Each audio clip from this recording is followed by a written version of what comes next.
Alors, bonjour les amigos et bienvenue dans cette nouvelle vidéo. Alors, aujourd'hui, comme vous l'avez vu dans le titre de la vidéo, aujourd'hui, on va parler de quoi? On va parler de mon parcours, de comment ça s'est passé pendant ces 4 ans. On va parler, je vais donner quelques conseils à une jeune fille qui regarde cette vidéo, qui n'est peut-être pas encore mariée. Je veux encourager un couple qui passe par là. Je veux apprendre à des personnes qui ne vivent pas cela sur comment se comporter envers des couples qui vivent ça. Et c'est ça. Donc, c'est un peu mon témoignage. C'est un peu, en fait, la parole de Dieu dit que ils l'ont vaincu à cause du sang de l'agneau et de la puissance de leur témoignage. Et je crois à la puissance du témoignage. Je crois moi-même. Ça m'a toujours fait énormément de bien d'écouter des story time et des témoignages, en fait, des personnes qui vivaient et qui ont vécu l'infertilité, qui finalement ont eu un enfant. Et ça m'encourageait énormément. Donc, je tenais tellement à faire cette vidéo pour encourager quelqu'un. Je prie que cette vidéo fasse du bien à quelqu'un. Je prie que cette vidéo puisse redonner l'espoir à cette femme qui regarde cette vidéo, à toi qui regarde cette vidéo et que tu te dis encore, oh my God, je suis encore en train de regarder un témoignage de plus, une vidéo de plus de quelqu'un qui est passé par là et qui en est sorti. Mais moi, je regarde toujours ça et je m'en sors toujours pas. C'est pour toi cette vidéo-là. Donc, voilà, j'espère que cette vidéo va vous faire du bien. Je sais que cette vidéo va vous faire du bien. Voilà, on commence notre première année ensemble, mais tu vois, la première année, moi, je me dis dans ma tête, ok, ça doit se passer dans la première année, là. La première année, voilà. Il faut que, comme on dit chez les Congolais, il faut qu'on sache qu'on entende les assiettes se casser dans la maison, en fait. Voilà. Bref, si tu es africain, tu as compris. Ça veut dire que en bref, si tu n'es pas africain, je vais t'expliquer. Entendre des assiettes se casser dans la maison, c'est-à-dire qu'il y a des enfants dans la maison qui font du bruit et qui cassent des choses. Donc, c'est ça. Donc, bref, la première année, je me dis, oh, ça devient quand même bizarre, après une année et tout ça. Et pour vous dire, c'est que j'allais voir le médecin. On allait voir le médecin parce que je suis tombée malade et puis, enfin bref, c'est une longue histoire, mais j'avais des douleurs qui fait que j'ai fini aux urgences et on m'a donné un gynéco. Parce qu'il faut savoir qu'au Canada, pour rentrer dans le système médical, il faut que tu aies un médecin généraliste qui te prescrit une visite chez le gynécologue et tout ça, je n'avais pas. Donc bref, je tombe malade. Et puis, je vois un gynéco qui devient mon gynécologue. Donc, je rentre en fait dans le système canadien. Faut savoir qu'à ce moment-là, je n'ai pas d'assurance maladie. Il faut savoir que quand tu n'as pas d'assurance maladie, il faut que tu payes. Chaque visite peut te coûter jusqu'à 1 000 $, surtout aux urgences. Bref. Donc, je vois ce médecin-là et pendant une année, ce médecin me dit, je lui dis mes intentions. J'aimerais avoir des enfants, en fait. Elle me dit, mais non, ne t'inquiète pas, tu es encore jeune. Ne t'inquiète pas, tu es encore jeune. Je vais boire d'abord du thé.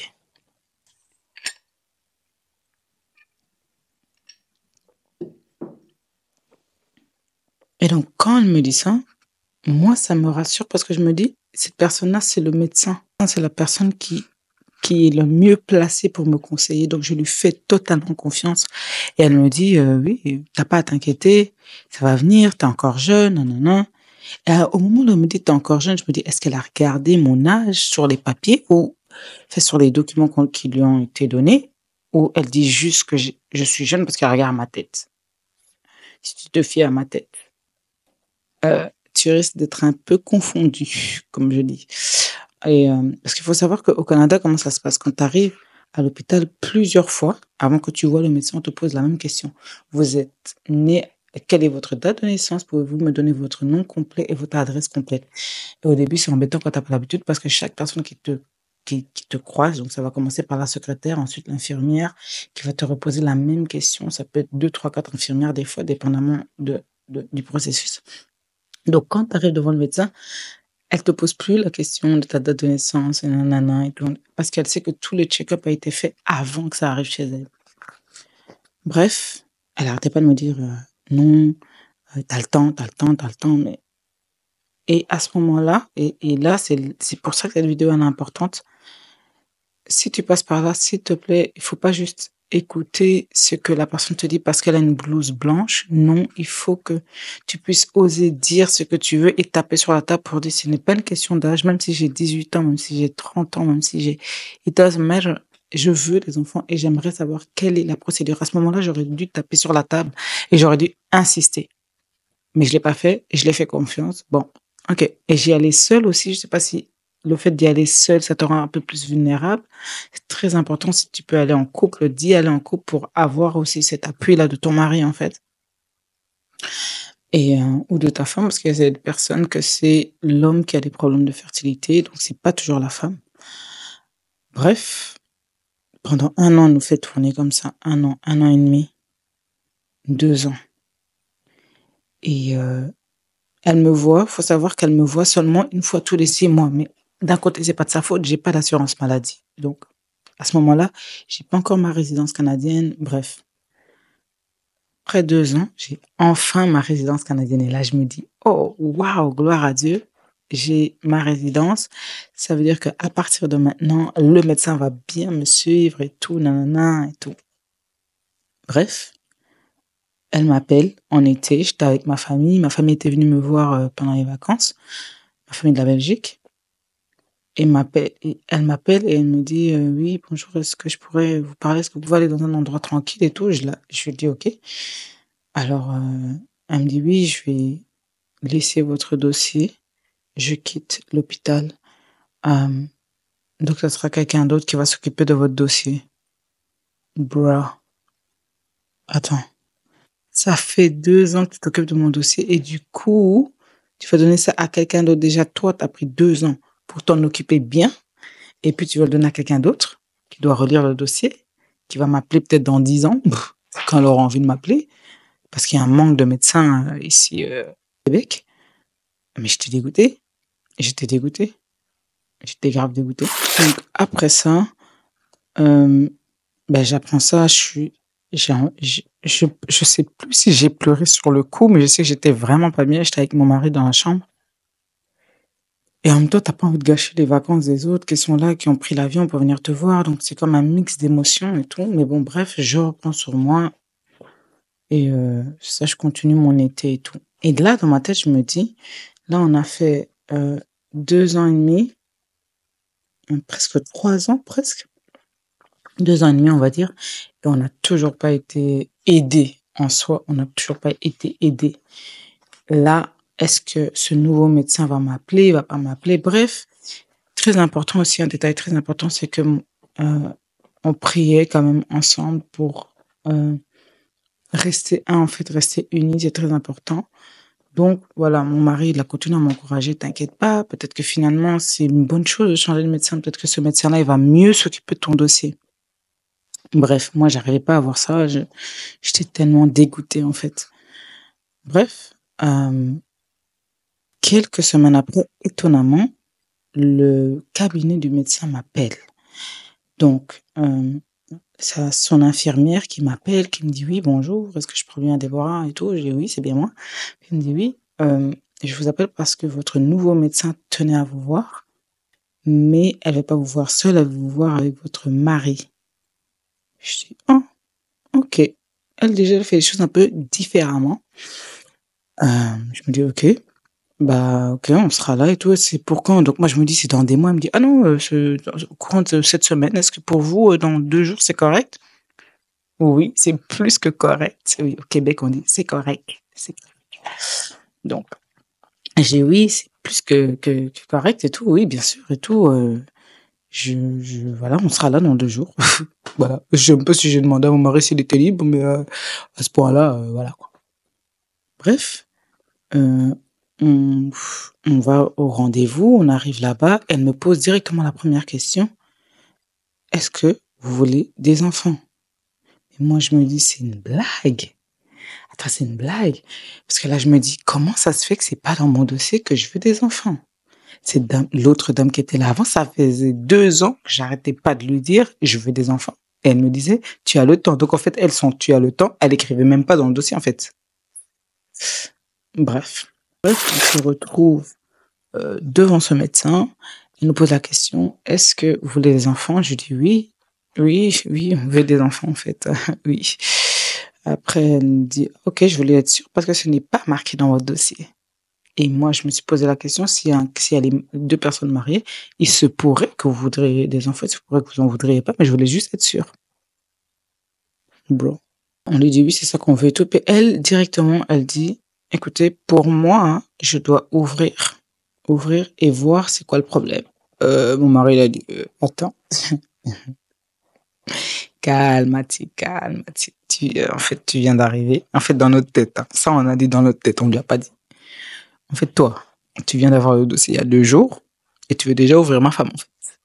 Tu veux déjà commencer à l'opérer. C'est comment? Bref, donc lui, il a dit: «Non, non, non, il y a pas d'opération maintenant. Enfin, je sais pas, non. Est-ce que vous pouvez pas faire d'autres examens pour savoir, enfin, je sais pas, des prises de sang, faites quelque chose pour voir ce qu'elle a d'abord avant d'aller l'ouvrir, avant de la mettre sur une salle sur une table d'opération, en fait. On se calme, monsieur, madame, c'est une madame. Bref. Ensuite, la dame me dit: «Ah, OK». Mais elle a dit: «Moi, pour moi, en soi, ce qu'elle essaie de nous dire, pour moi, c'est une perte de temps de faire tout ça parce qu'on sait qu'il y a un problème, sinon il y aurait déjà eu un enfant. Le mieux, pour moi, c'est que j'ouvre directement». Bref. Parce que le médecin d'avant, je pense, avait vu qu'il y avait un kyste, c'est ça. Le médecin, donc elle, pour elle, disait: «Moi, j'ai enlevé le kyste». Et petit disclaimer, c'est parce que tu as un kyste que tu ne peux pas avoir d'enfant. C'est juste que quand ça traîne pour arriver, on enlève toutes les choses qui pourraient, en fait, empêcher un enfant d'arriver. Donc, en bref, elle me dit ça et tout, elle veut enlever le kyste, elle veut l'enlever et tout, puis, voilà, donc en bref, mon mari n'était pas très d'accord. Et moi, à ce moment-là, j'étais tellement vulnérable. C'est pour ça que c'est important de ne pas aller seul chez le médecin. Que tout ce que le médecin m'aurait dit, il aurait pas été là, j'aurais dit: «Oui, opérez-moi. Aujourd'hui, c'est où? C'est où? Je peux mettre la blouse? On y va tout de suite?» Non? Bref. Donc, voilà, elle nous dit ça. Donc, qu'est-ce qu'on fait? Elle nous envoie aller faire, des examens. C'était très rapide, hein. Ça, je tiens à préciser, ce médecin a pris le dossier, on dirait c'était le dossier de sa cousine. Tellement en fait, elle le prenait tellement au sérieux. J'avais l'impression que j'étais sa seule patiente. En tout cas, bref. Donc, on va faire les examens. 3 jours après, non, je pense le même jour, les résultats, ça sort le même jour parce que tu peux le voir sur ton téléphone. Bref, et puis elle, elle reçoit le résultat. Elle a reçu le résultat. On arrive là-bas, et là, elle nous dit: «Bah, c'est ce que j'avais dit. En bref, oui, il y a un kyste et puis, c'est ça. Je vois une inflammation aussi, enfin soit, on va y arriver». Et puis elle dit, donc pour moi, voilà, comme je vous l'avais dit depuis le début, c'est moi le médecin, en fait, c'est moi qui ai étudié la médecine. Merci. Comme je vous l'avais dit depuis le début, il faut qu'on opère votre femme, monsieur, pour qu'on puisse enlever ce kyste, hein, et qu'on puisse voir, si effectivement la semence prend le bon chemin. Donc c'est comme un liquide qu'on rentre dans les trompes et qu'on regarde si, la semence prend le bon chemin et arrive là où ça doit arriver, ou s'il y a un problème, ou si c'est bouché, ou si whatever. Bref,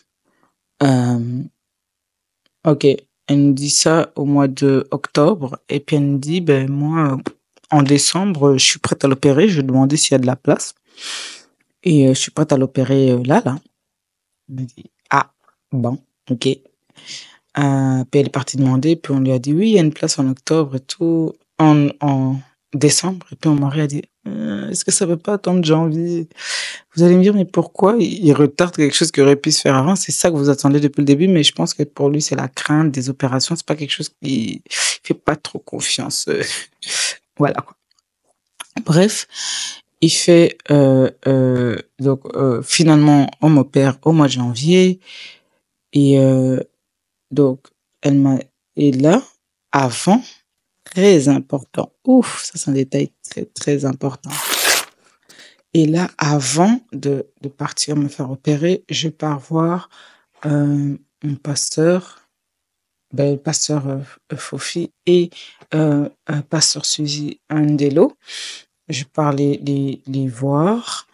Je pense que tout d'abord, j'étais partie voir le pasteur seul et je lui avais dit que j'allais me faire opérer et tout ça. Il m'avait vraiment beaucoup encouragée pour me dire que ça va aller et tout ça, faut faire confiance aux médecins et tout ça et ça va bien se passer, nanana. La deuxième fois, je pense qu'on est partis en couple et puis eux aussi, ils étaient là tous les deux.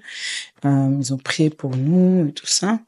Et puis, à ce moment-là, le pasteur Suzy me dit un truc très important, détail très important. Elle me dit, lorsqu'on va t'opérer, précise bien à ton médecin que tu ne veux pas qu'on t'enlève tout ce qui est lié à la reproduction de la femme. Donc, c'est-à-dire, tu veux pas qu'on t'enlève tes trompes, tu veux pas qu'on t'enlève tout ça. Tu veux pas qu'on t'enlève tout. C'est ça qu'elle m'avait dit. Peu importe ce qui va se passer, qu'il ne t'enlève pas tout. Comme ta matrice, ces trucs, qu'il t'enlève pas tout. Peu importe ce qui va se passer. Et moi, à ce moment-là, quand elle me dit ça, je me dis, mais pourquoi elle me dit ça? Parce que je vais pas pour mes trompes. Moi, je vais parce que j'ai un kyste, en fait. Donc, je comprenais pas. Bref, je prends l'information, je la garde dans ma tête, mais je comprenais pas trop. Je pars me faire opérer et tout. Et là, le médecin me demande, donc avant de rentrer dans la salle d'op, elle me demande, parce que là, je sais pas si, non, on m'avait pas encore mis l'anesthésie, mais elle me pose la question, est-ce que il y a quelque chose que vous voudrez me dire avant qu'on rentre, avant qu'on commence l'opération? Je lui dis, oui, j'aimerais vous dire que quand vous allez m'opérer, je veux pas que vous puissiez m'enlever des choses qui vont m'empêcher de tomber enceinte. Je veux pas que vous m'enlevez tout mon truc reproductif, que vous m'enlevez tout ce que j'ai et tout ça. Je veux pas. Et là, elle me regarde, elle me dit, mais madame, on n'est pas venu ici pour enlever ça, on est venu ici pour enlever un kyste. Je dis, oui, oui, je sais, mais je vous le dis quand même. Bref, on rentre en salle d'opération. Et puis après l'opération, tu vas en salle de réveil. Donc je pense que pour les personnes qui sont dans le domaine médical, si je me trompe, vous pouvez me corriger dans les commentaires. Je pense que la salle de réveil, c'est le lieu là où on t'observe. Je pense, le temps que tu te réveilles, comment tu réagis et tout ça, tout ça. Donc je suis restée là, je pense, pendant plusieurs heures. Donc, à ce moment-là, je me réveille et on appelle mon médecin arrive et elle me dit, oui, bon, Déborah, l'opération s'est bien passée et tout ça. J'ai une bonne et une mauvaise nouvelle. Hein? Comment ça, une mauvaise nouvelle? Enfin, non, en fait, je t'explique. Tu étais censé ouvrir, enlever le kyste, refermer, fini, y a pas de mauvaise nouvelle en fait. Et là, elle me dit, je suis vraiment désolée. La situation qu'on a trouvée en ouvrant était beaucoup plus alarmante que ce qu'on pensait, que ce qu'on voyait dans les échographies. Hein? A mí no hablar espagnol, en fait, j'ai pas compris. Donc, là, savoir que je me dis, qu'est-ce qu'elle va me dire? Il faut savoir que là, je suis encore sous l'effet de l'anesthésie. Ça veut dire que je me demande, est-ce que je comprends bien ce qu'elle me dit? C'est beaucoup de mots, c'est beaucoup de phrases. J'essaie de comprendre le plus que je peux, mais de retenir, parce que je sais que je vais devoir le répéter, en fait, à mon mari à ce moment-là. Et là, elle me dit, votre kyste déjà était pas tout petit comme ça, il était aussi gros qu'une balle de tennis. Et votre kyste était enroulé dans les intestins, qui fait que ça a été difficile pour elle de l'enlever, qu'elle a dû appeler un autre médecin. Je sais pas comment on appelle les médecins qui s'occupent de tout ce qui est les intestins et tout ça, j'ai oublié le nom. Elle a dû appeler un autre médecin pour venir l'aider. Ça, c'est un. Et ça a duré beaucoup plus longtemps que prévu, l'opération, il faut le savoir. Et donc, elle m'explique ça, déjà. Et puis, elle m'explique plein d'autres détails médicaux. En tout cas, en bref, pour vous dire, c'était vraiment, ça n'allait pas. Et elle me dit, la dernière nouvelle, elle me dit, on a dû vous enlever une trompe. Oh my God. What? Alors là, comment vous dire qu'à ce moment-là, je me suis dit, j'ai toujours entendu des histoires des gens qui n'avaient qu'une trompe. Pas toujours entendu, mais j'ai déjà entendu plusieurs fois. Mais jamais de la vie, je me serais dit que ça me serait arrivé. en fait. Jamais de la vie. Bref, elle m'annonce ça, choquée. Et là, j'espère de tout mon cœur que j'ai pas bien compris parce que je suis toujours sur l'effet d'anesthésie. Peut-être c'est l'anesthésie, j'ai pas bien compris. Peut-être j'ai pas bien compris. Bref, on me met dans ma chambre. Mon mari, il arrive. Et là, il faut lui annoncer ça. Il faut lui annoncer ça. Je sais qu'il va me poser plein de questions auxquelles je pourrais pas répondre. Parce qu'il est comme ça, c'est quelqu'un il a besoin de détails, il a besoin de comprendre. Et à ce moment-là, moi-même, je comprends pas. Et donc, il arrive, on parle de tout, de rien. Il me ramène à manger. À ce moment-là, je sais même pas si j'ai la force de manger. Bref, je lui dis, ouais, j'ai un truc à te dire, c'est un peu plus grave que ce que je pensais. Après, il me dit, comment ça? Puis je dis, ouais, ils ont dû m'enlever une trompe. À ce moment-là, je sais pas s'il a réellement compris ce que ça voulait dire, mais il a compris que c'était un problème. C'est un problème dans le sens que déjà, on n'arrive pas à avoir un enfant et puis on t'enlève une trompe. Donc, pour les personnes qui comprennent pas, si on t'enlève une trompe, ça veut dire que tu as 50% de moins de chances de tomber enceinte. Et là, parce que faut savoir qu'avant ça, elle me dit, vous savez quoi, je vais vous parler quand vous serez avec votre mari, je vais vous expliquer tout ça en détail. Je dis, ok. Bah, moi, je me dis, ok, qu'est-ce que peut avoir de pire que d'avoir une trompe en moins?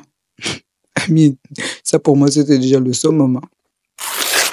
Et après, quand elle revient, je suis avec mon mari, et là, elle me dit quoi? Oui, et vous avez une endométriose en stade 3. Il y a le stade 1, stade 2, stade 3, vous êtes au stade 3. Une endométriose, pour ceux qui ne savent pas, c'est aussi quelque chose qui empêche les femmes de tomber enceintes. Ou empêche, j'exagère en disant empêche, mais c'est aussi un facteur qui cause l'infertilité. Bref, là je connais même pas cette maladie, donc voilà. Bref, mon mari, lui, c'est quelqu'un qui fait énormément de recherches, donc il a commencé à faire énormément de recherches directement sur c'est quoi. Donc à ce moment-là, voilà, je reste quelques jours à l'hôpital. Il faut savoir que tu dois marcher, c'est difficile, aller aux toilettes, c'est difficile. C'est vraiment une lourde opération pour les personnes qui sont déjà passées par là. Je sais pas si vous pouvez comme répondre en commentaire, mais c'est lourd comme opération. Mon mari devait me tenir pour aller aux toilettes. Comme j'étais pas capable d'aller faire à manger moi-même, il venait me servir, il venait débarrasser la table. C'est lui qui prenait soin de moi, me donnait mes médicaments. C'était pendant 1 mois que j'étais à la maison. Donc, c'était quand même très lourd comme opération. Et le médecin me dit, on se verra dans 1 mois. Donc moi, je me dis, dans 1 mois, on va continuer normal le processus. Et là, quand on se voit dans 1 mois, elle me dit, vous allez récupérer votre dossier médical. Voici votre dossier. Donc là, on te le donne physiquement, tout ton dossier médical. Et elle me dit, moi, j'ai fait tout ce qui était en mon pouvoir de médecin pour pouvoir t'aider. Mais moi, ça s'arrête là. Je peux plus rien faire à partir de là. Voilà. Je peux plus rien faire pour t'aider à tomber enceinte. Faut savoir que ça va être difficile. Ça va être un long parcours. Parce qu'avec une seule trompe, l'endométriose, enfin bref, tout le tralala, ça va être vraiment compliqué. Et je me dis, waouh, ok. Là, il faut que j'aille expliquer ça à mon mari. Je reviens avec le dossier médical à la maison pour dire que le médecin peut plus m'aider. Elle me donne une liste de cliniques de fertilité que je dois contacter. Parce qu'il faut savoir que je pense que ici au Québec, c'est gratuit jusqu'à 38 ou 39 ans. Donc, elle me donne la liste. Au début, découragée, j'ai pas envie de les contacter. Je mets ça quelque part dans un tiroir. C'est mon mari qui revient vers moi après quelques semaines pour me dire non, non, non. Faut que tu le fasses, faut que tu les appelles, faut que tu les contactes. Parce que ça peut être long, la procédure peut être longue. La liste d'attente, etc. Donc, je les contacte et tout, non, non, non. On m'avait dit que ça pouvait durer très longtemps le temps qu'on me contacte, mais on m'a contacté très vite. La même semaine que j'ai envoyé mon email, j'ai déjà une clinique qui m'a contacté, je crois que c'était une clinique anglophone, qui m'a contacté et qui m'a donné rendez-vous au mois de juin. Donc là, on est au mois de février, parce que janvier, voilà, j'ai abandonné. On est au mois de février, j'envoie mes courriels, elle me dit, vous avez rendez-vous telle date au mois de juin. Je me dis, ok. Donc à ce moment-là, on se décharge de ce poids. À ce moment-là, on respire un peu pendant quelques mois. Au mois de juin, on va commencer le processus de IVF et, et on verra. On verra d'ici là. Donc c'est ça. Et là, la grosse surprise. Alors quand je vous dis la grosse surprise, je me sens pas bien, je respire fort. En tout cas, je vais faire le test. C'est à ce moment-là que vous me voyez prendre et faire le test. Je suis hyper étonnée parce que je m'y attends pas, mais je le fais quand même. Je fais le test et là, il est positif.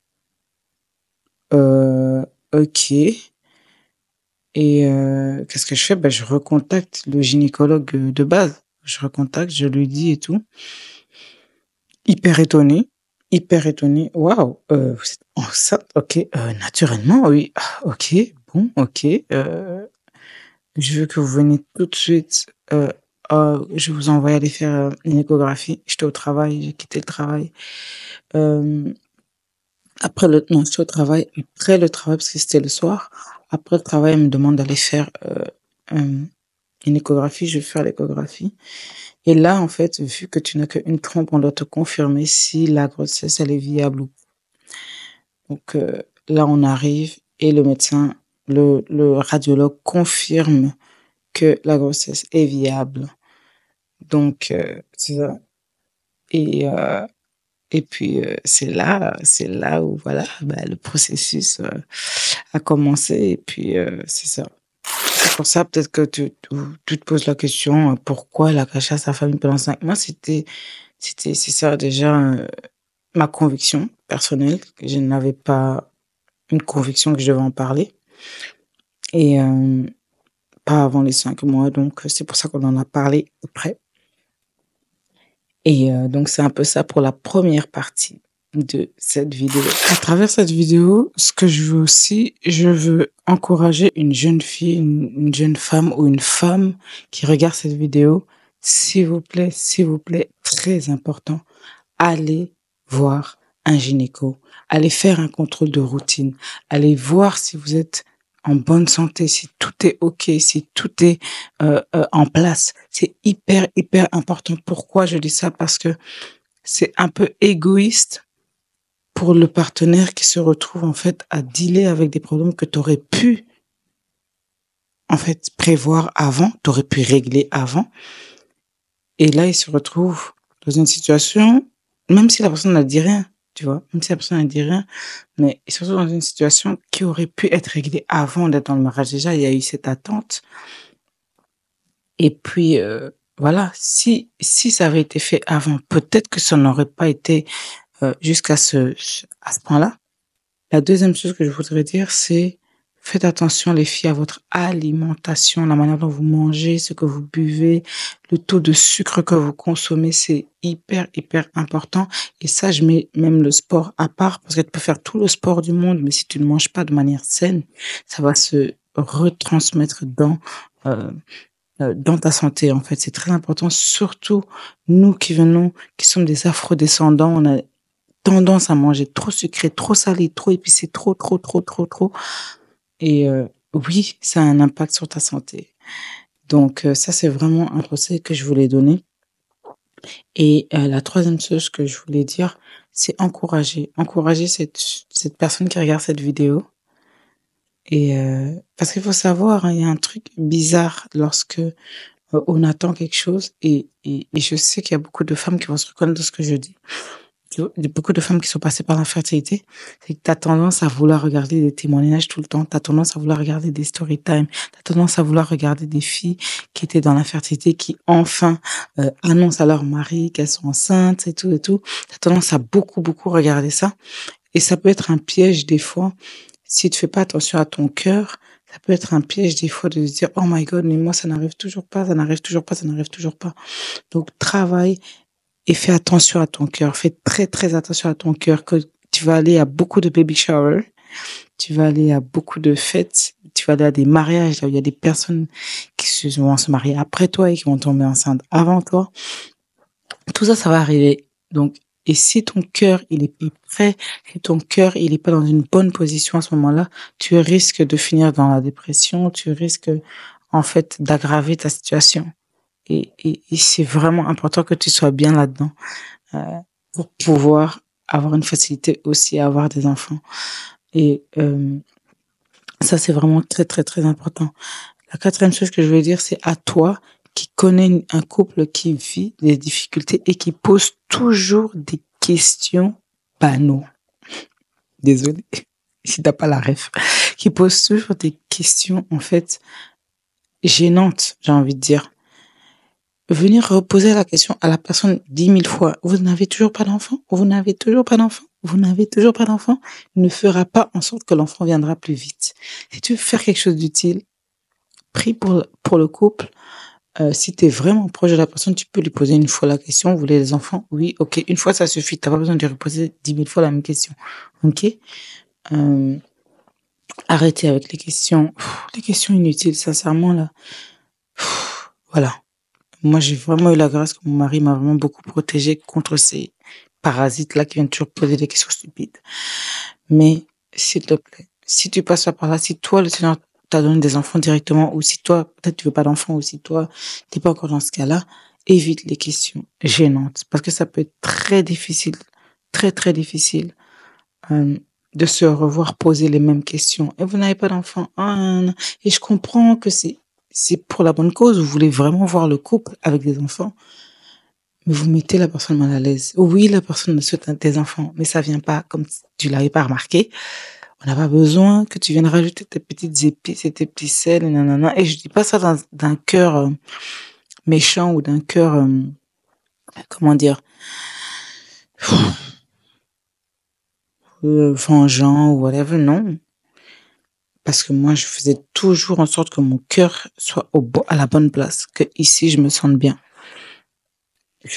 Et moi, ce qui me faisait du bien à moi, c'est de passer du temps dans la prière, c'est de passer du temps dans la parole de Dieu, de regarder les promesses de Dieu. Mon mari m'avait dit, va méditer sur ces femmes qui ont eu du mal à avoir des enfants, va méditer un peu sur leur histoire. J'ai médité sur plusieurs histoires dans la Bible, des femmes qui avaient du mal à avoir des enfants et tout ça. Donc moi, ça m'aidait énormément. Donc c'est ça. C'est déjà la fin de cette vidéo, de cette première partie de vidéo. J'espère que cette vidéo, en fait, et ça c'est la partie la plus importante de la vidéo, c'est celle-ci. Si tu n'as rien retenu, je veux au moins que tu retiennes ça. Cette vidéo, elle est pour toi, toi qui n'arrêtes pas de regarder des vidéos sur des témoignages, sur des story time, sur des personnes qui étaient infertiles et qui ont eu des enfants. Cette vidéo est pour te dire de ne pas lâcher.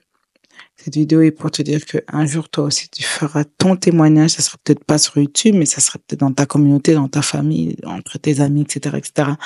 Pour te dire de ne pas lâcher. Ne lâche pas. Je sais ce que c'est. Je sais ce que c'est. Donc, partage cette vidéo à une personne que tu connais qui aurait besoin d'être encouragée. Like cette vidéo, laisse un commentaire pour encourager une personne qui regardera cette vidéo et qui viendra lire les commentaires d'encouragement. Encourage une personne pendant son attente. Et c'est ça, on se voit au prochain épisode, là où je vais vous donner encore plus de détails sur ce qui s'est passé pendant l'attente d'infertilité. Bye bye les amigos.